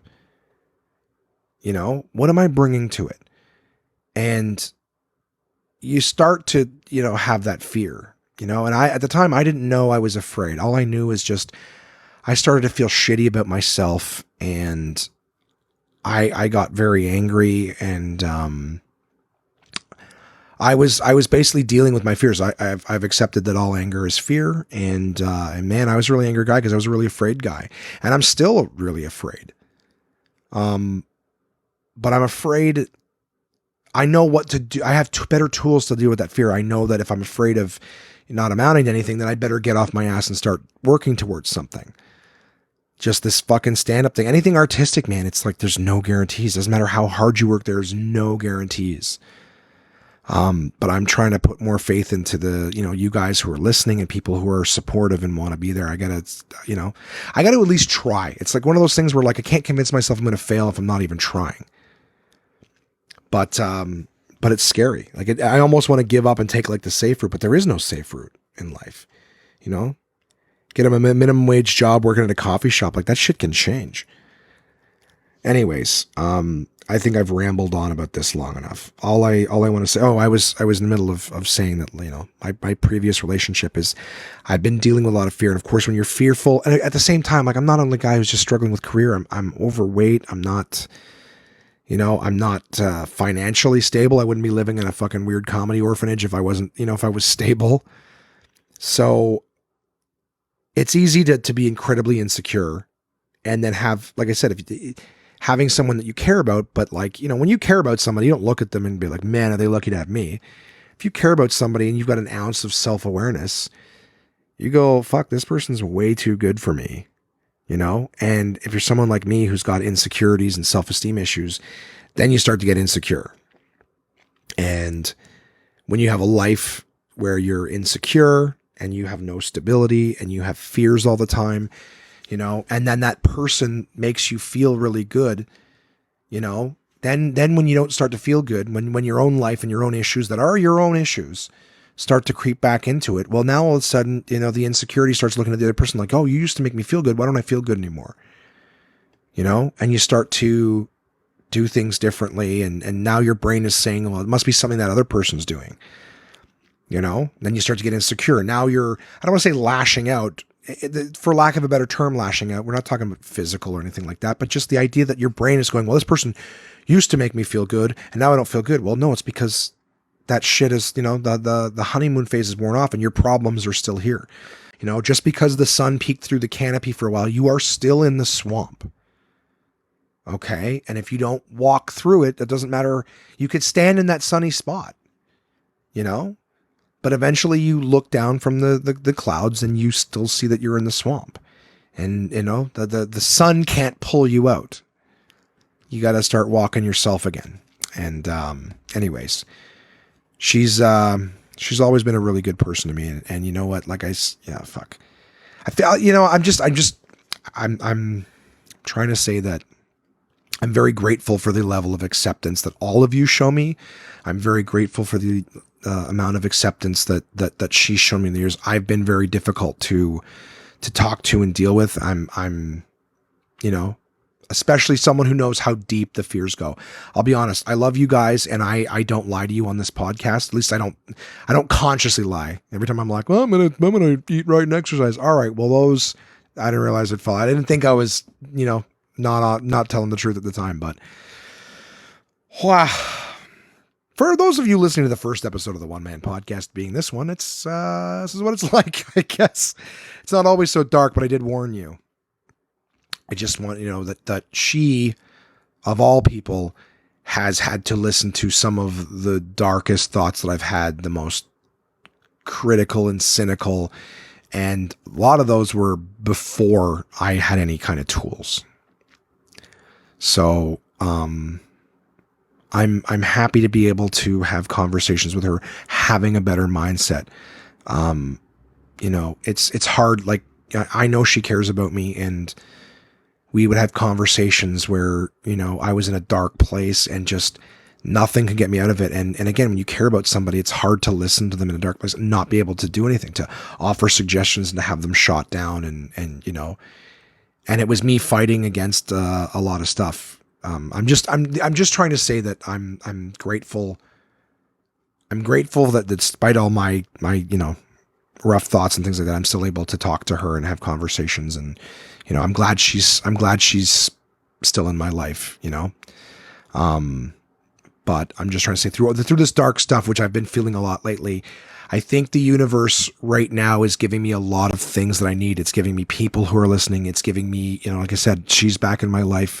Everything happens for a reason. And, despite the very low feelings, I've got some particularly high ones. Again, it's not lost me. Before, the old me would have been totally lost on all these positives. People willing to listen, people willing to help, people willing to be there. It's a great feeling. And who knows in the future come? Hey, tune into other episodes. We'll get there. But as it stands right now, I'm not suicidal. None of that's going to happen. I just got to a point where I really felt like I needed help and I needed to talk to someone, and it wasn't in my budget. So I'm like, I think these suicide people, they must have some sort of training or some sort of help, because I'll tell you what, you can't go, hey, we need someone to talk to these suicidal people, but, you don't need to have skills or anything. It's a free number, maybe just practice having a conversation. Anyone lonely want to talk to someone? We got people who are talking also lonely. Maybe you can talk them out of doing it. I mean, it's better than nothing, right? I mean, if you can't have a psychologist, what are they going to do? Just do it anyways? That's a dark thought. All right, guys. Well, with that horrible note, I'm so sorry to my first partners at portablepress.com, Uncle John's Bathroom Reader. I talked a lot to Storky about, fight or flight. Crystal did a great job, when we were together last explaining, talking to me about how stress and anxiety and things like that, like when you feel anxious or you have an anxiety attack, it's almost like your body feels like it's going into fight or flight. It's not even feels like it, your body is going to fight or flight. That's what Stork said too, is that your brain will go from one brain into your lizard brain, and your body is fight or flight. It literally feels like it's life and death. And what Crystal had explained to me a long time ago was that, your body really feels like it's being attacked or there's danger, imminent danger right now, but there isn't. Like a stress, like we're human beings, like animals don't worry about, oh shit, how are the bills going to get paid at the end of the month, and like stressing out and panicking, or, oh my God, what if this person, I'm going to have to go talk in front of, like animals aren't having fears that aren't there for the most part. You know what I mean? Like they're dealing with, animals are very present. They're very mindful in that way. But, yeah, it's just been interesting to me, the whole, like your body going through fight or flight responses. But I decided this week to read from Uncle John's Bathroom Reader. It ties in together. Uncle John's Bathroom Reader plunges into the universe because the universe is testing me right now, guys. And I figured, you know what? Maybe I should learn a little more about the universe. So I picked an article called "The Creature with Two Brains." It interested me because of the whole lizard brain and prefrontal cortex part of the brain. But turns out there's another brain. This is not the two brains I thought. This is the creature with two brains. No, it's not some sci-fi monster. It's you. Come along and meet brain number 2. Remember the last time you had a really good scare? Did you suddenly lose your appetite? Did your stomach tie up in knots? Did you feel a pressing need to visit the bathroom? If you've ever reacted in any of these ways to fear, then you've probably noticed something a little puzzling. A good fright always seems to hit you in the gut. Loss of appetite, digestive cramps, diarrhea, all problems of the stomach. And do you know why? Because you've got a second brain and it's in your stomach. In my stomach? Yep, that's right. Your second brain is in your tum-tum. It's called the enteric nervous system, and scientists have only known about it for 30 or so years. They compare it to a microcomputer, with the better-known brain in your head being the mainframe. So what does the second brain have to do with us getting butterflies in our stomachs when we walk into a job interview or when an airplane ride starts to get a little too bumpy? Code red. A lot of your gut's brain time is taken up with controlling and directing the digestion and absorption of that cheeseburger you had for lunch. No, I didn't. I was a good bitch. But all the same, it's ready for emergencies at a moment's notice. The brain in your stomach is connected to the one in your head through what's called the vagus nerve, or vagus nerve, V-A-G-U-S. Just in case you want to Google it. And when danger approaches, the head brain sends a rapid-fire signal via the vagus to the stomach brain. How the stomach reacts is a matter of individual genetic programming. For some people, their stomach will tightly constrict, producing an uncomfortable cramp. Others will get an instant case of the runs. And the really unfortunate ones will be sent rushing to the nearest toilet to vomit. So what good does this do when you're in a state of panic? Fight or flight. Back in the bad old days when that stomach cramp was due to the presence of a large and hungry carnivore, your ancestors had a simple choice: fight or flight. And no matter which option they chose, doing it on an empty stomach was going to be a whole lot easier. So the enteric nervous system directed the stomach to empty its digestive system one way or another. That's how scientists explain why we get all those yucky feelings in our guts when we get scared. But the enteric nervous system does more to keep us safe than just getting rid of food. Immune boosters. It turns out that a danger signal from the brain, the one in your skull, causes your immune system to kick in. The brain is telling so-called mast cells in the lining of the small intestine and/or colon to release chemicals that trigger an inflammatory response inside the small intestine. This attracts immune cells from the bloodstream into the area, which readies the body for trauma that might introduce dirty and infectious material into the colon. Protecting the midsection is serious business, since the contents of the digestive tract are swarming with bacteria that can be deadly if they escape. They can be deadly if they escape. If the body is prepared by the presence of large numbers of inflammatory cells called neutrophils, it has a better chance of controlling any infection arising from an injury. This is very ancient, even primordial bodily response. The downside. For all the good it does, this inflammatory response can sometimes get out of whack. That's what gives us problems like irritable bowel syndrome, a spasmodic condition that plagues its victims with diarrhea, gas, and constipation, and ulcerative colitis, a nasty inflammatory disease of the colon.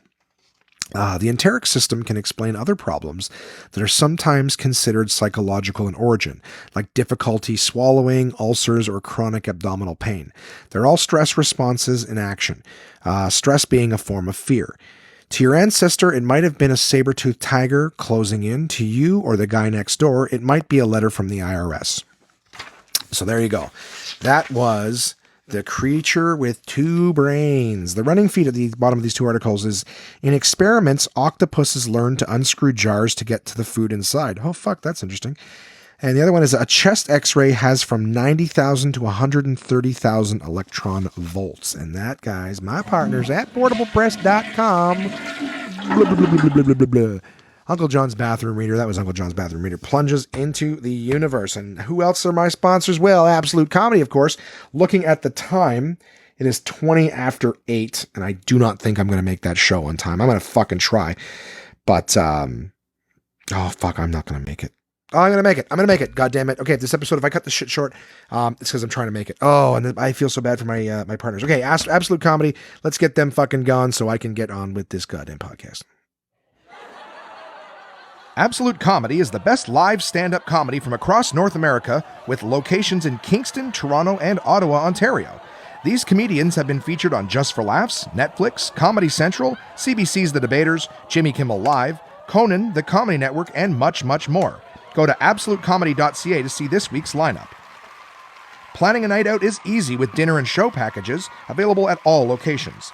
Live comedy is a great choice if you're organizing a celebration, fundraiser, company outing, or corporate event.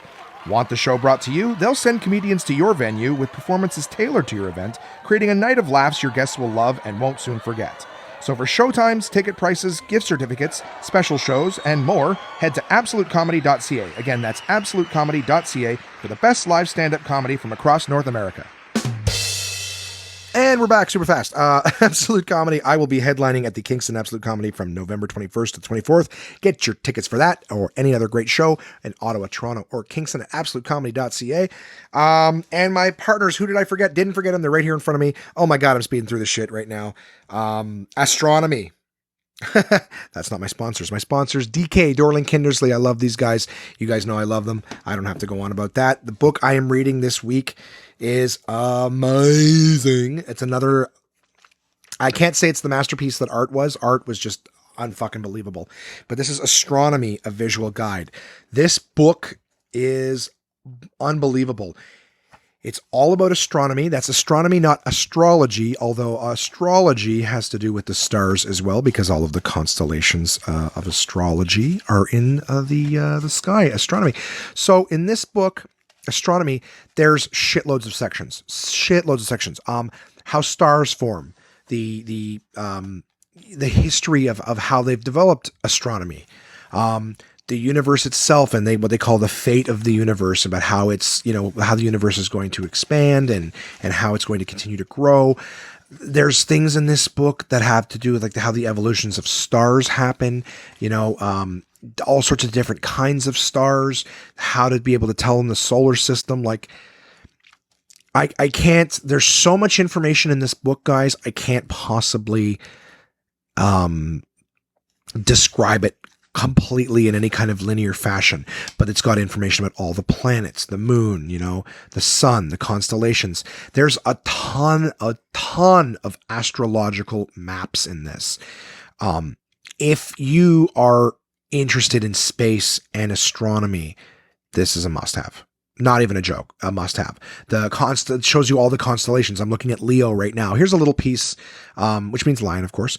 Here's a little piece of information for you guys. That's it's a theory, but it's a pretty fucking smart one. And then I'll leave it at that. So I mean, it's a shit review, and I'm so sorry. It's not a shit book. It's an amazing book with so much in it, so many visuals. Go to dk.com/ca to be able to look at it. dk.com in the States, or just Google DK books, and you should find it in your local country. I I know this. I watched something a long time ago that was saying that, the Sphinx. You guys ever heard of the Sphinx there with the pharaoh's head on it? Body of a lion and the pharaoh's head.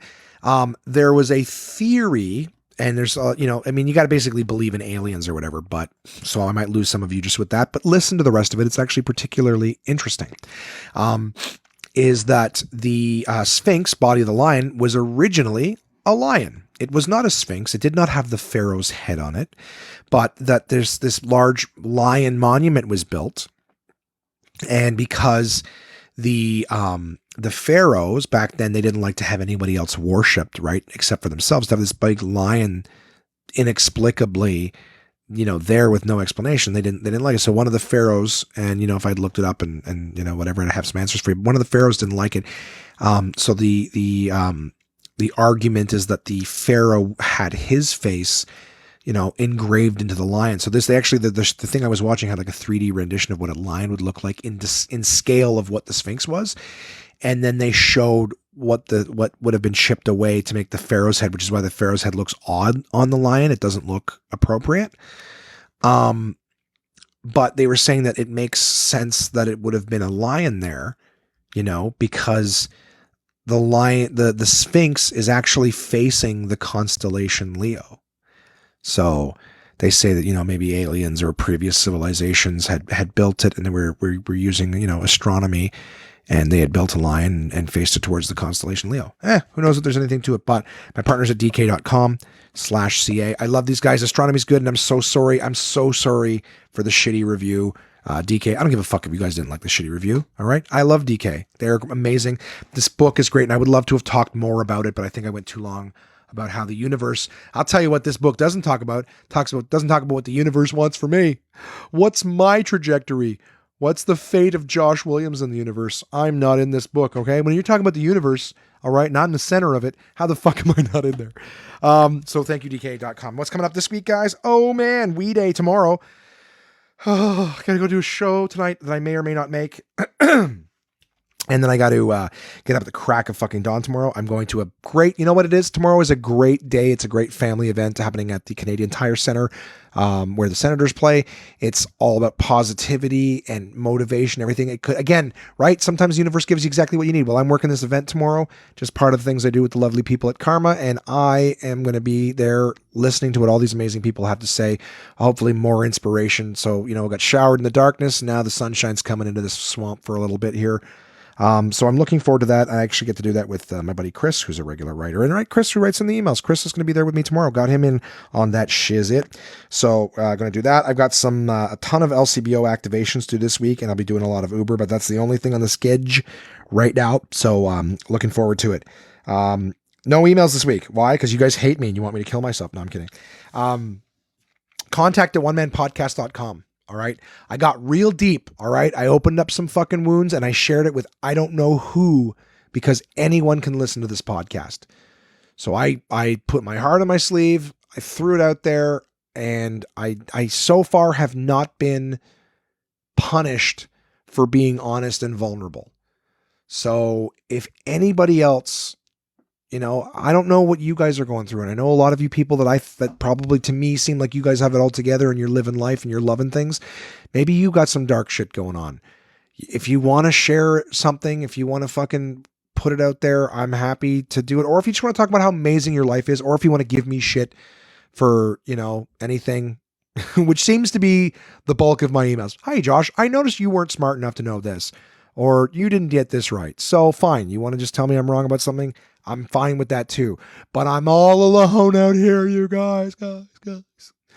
Send me an email, mail. They can help me not feel so alone. No, it's not a cry for help. Watch me get more emails ever, because they're like, all right, fine.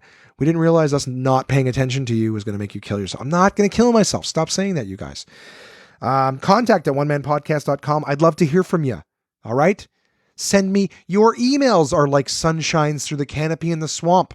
It just makes me feel like, oh, now we can talk about what you want to talk about, not what I want to talk about. You know what? If I had 15 emails a week, wouldn't have time to bitch about how shitty my fucking awesome life is. All right? So contact at onemanpodcast.com. Check us out on Facebook, Twitter, Instagram, YouTube. All right? Subscribe. if you're on Facebook and somehow you stumbled across this and this is the first episode you listened to, maybe I started to get into the dark shit and you were across the room cooking, didn't have a chance to turn it off. And before you knew it, you were just sucked in and go, what is this? The tag on this thing said it was in the comedy section. It said it's a comedy podcast. This wasn't funny at all. Well, that's fine. You can leave a review, only if it's 5 stars though. No, you can subscribe on iTunes. I got interviews. I got other episodes there. I'm having a good week and I love everything. So feel free to subscribe. If you don't know how, if you're listening to it on social media, Twitter, anything like that, and you are like, oh, I would love to subscribe, but I don't know how. I just saw this. I click play. Feel free to message me or reach out to me or email contact one of my podcasts and say, how do I subscribe? It's free, you say? And all I have to do is click a button and it's mine every week at no charge. Yes, it is that simple. No trickery, no asterisks, no easy payments. It is yours for free. All you need to do, send an email to contact one of my podcasts, blah, blah, blah, blah, blah, blah, blah. And it'll be what it is. And finally, of course, leave a review. Give me 5 stars and just say, hang in there, Josh. Just, you know what? Your review can literally just be 2 words. Just say, don't jump. And that's fine with me. 5 stars, don't jump. Because that's a perfect way to sum up what this podcast is. It's me going, I don't know if I can do it anymore. Excuse me. So, all right. At this point, this podcast is officially getting in the way of my stand-up. So, I love you guys. There's good things out there. There's bad things out there. I'm trying to focus on the good and I'm trying to plow through the bad. I love you guys. Have a good week. Don't work too hard. Unless you feel like you're never going to make it, in which case, double your efforts, double down, split the cards, hit me. Keep going. All right. I'll talk to you guys soon.